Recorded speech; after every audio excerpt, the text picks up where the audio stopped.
pagdating sa pag-ibig, sa kanila ikay mag-ingat.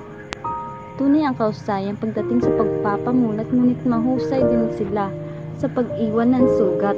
Kaya kanyang paibigin gamit ang salita, ngunit kaya kanyang saktan gamit niling tinta.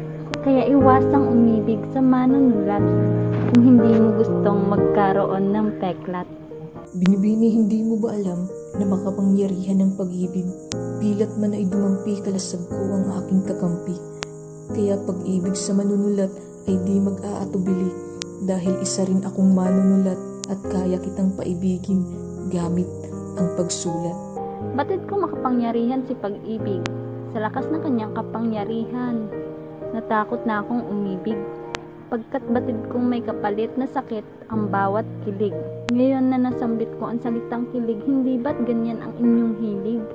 Hilig niyong magparamdam ng kilig at pagkatapos ay mangiiwan sa oras na kami mapaibig.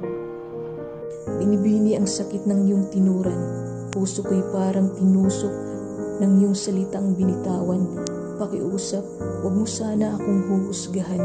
May pinakikilig man ako, yun ay iisa lang. Umiibig ako ng bukal sa aking kalooban. Gusto mo bang aking patunayan nang hindi ka maguluhan?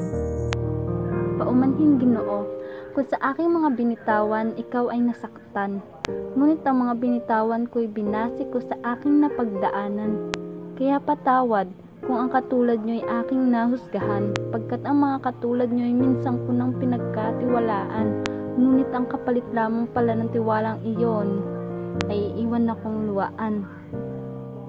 Isa kang ang manunulat, Binibini, sapagkat ang taong nagbigay sa iyo ng sugat ay naitala ng iyong panulat. Pwede ba akong humiling?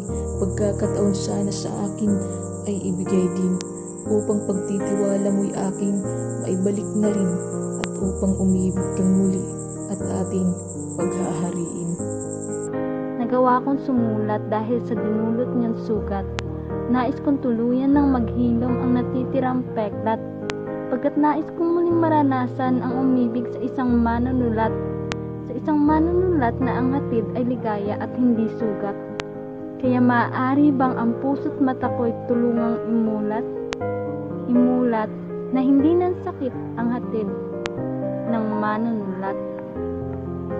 Binibini, hayaan mo akong linisan ang iyong sugat, nang ang paghilom ng iyong piklat ay iyong maiulat.